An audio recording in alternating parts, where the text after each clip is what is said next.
تم مجھے یوں بھلا نہ پاؤ گے، جانے کہاں گئے وہ دن۔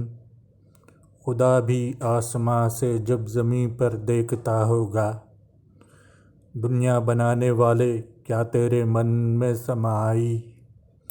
لال چھڑی میدان کھڑی، یا ہو چاہے کوئی مجھے جنگلی کہے، بہارو پھول برساؤ میرا محبوب آیا ہے۔ ہمیں کالے ہیں تو کیا ہوا دل والے ہیں، دل کے جھروکے میں تجھ کو بٹھا کے۔ جیسے لافانی گیتوں کو لکھنے والے حسرت جے پوری راجستھان کے گلابی شہر جے پور میں 15 اپریل 1922 کو پیدا ہوئے تھے۔ ان کے نانا فدا حسین ایک شاعر تھے اور انہی کو حسرت نے اپنا استاد مانا۔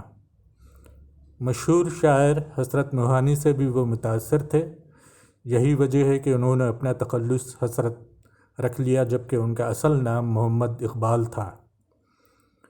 حسرت 1940 میں ممبئی آئے اور بس کنڈکٹری کی ملازمت اختیار کر لی۔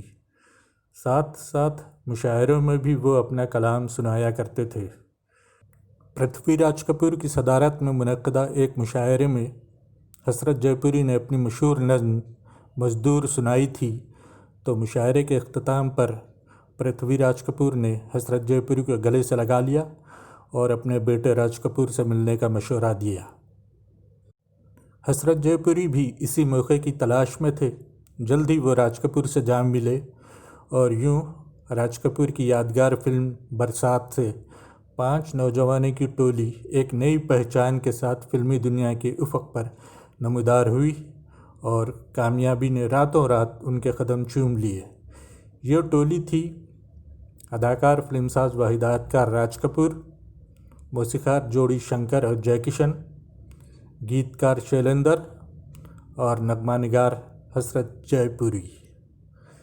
40 سے زیادہ برسوں تک یہ ٹولی فلمی دنیا میں دھوم مچاتی رہی اور شائقین کے دلوں پر راج کرتی رہی۔ حسرت جے پوری نے 55 سے زیادہ موسیقاروں کے ہمراہ کام کیا، 500 سے زیادہ فلموں میں گیت لکھے، لیکن موسیقار اعظم نوشاد کے ہمراہ کام کرنے کی حسرت ان کے دل میں رہ گئی۔ پیار، محبت، دکھ اور غم، ہجر و وصال، غرض انسانی زندگی کا ایسا کوئی جذبہ و پہلو نہیں ہے جنہیں حسرت نے اپنے گیتوں میں سمویا نہ ہو۔ حسرت جے پوری کے گیتوں پر مبنی لاتعداد فلمیں ہٹ ہوئیں، جیسے برسات، آوارہ، شری 420، چوری چوری، سنگم، جس دیش میں گنگا بہتی ہے، میرا نام جوکر، تیسری قسم، دل اپنا اور پریت پرائی، آرزو، جنگلی، جانور، بلف ماسٹر، بدتمیز، پگلا کہیں کا، سورج، میرے حضور، دل ایک مندر، راج کمار اور اس جیسی دیگر کئی فلمیں۔ حسرت جے پوری اردو کے پہلے ایسے شاعر و گیتکار تھے جنہیں لندن یونیورسٹی نے اعزازی ڈاکٹریٹ کی ڈگری عطا کی تھی۔ ان کے کئی گیت دیگر زبانوں بشمول انگریزی میں بھی ترجمہ کیے گئے تھے، لیکن افسوس کہ اپنی زندگی کے 55 سے زیادہ قیمتی سال فلمی دنیا کے حوالے کرنے والے حسرت جے پوری اپنی زندگی کے آخری ایام میں بے روزگار ہو کر رہ گئے تھے۔ ان کے بھانجے موسیقار انو ملک نے چند فلموں میں ان سے گیت بھی لکھوائے، لیکن کامیابی نہیں مل پائی۔ زندگی کے آخری ایام میں حسرت جے پوری نے خود کو اپنے گھر تک محدود کر لیا تھا۔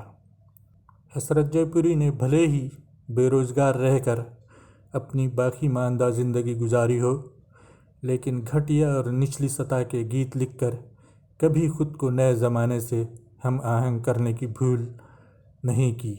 یہ ان کا ظرف تھا۔ بالآخر سینکڑوں لافانی گیتوں کے خالق حسرت جے پوری طویل مدت کی علالت کے بعد ممبئی کے ایک خانگی ہسپتال میں 17 ستمبر 1999 کو انتقال کر گئے۔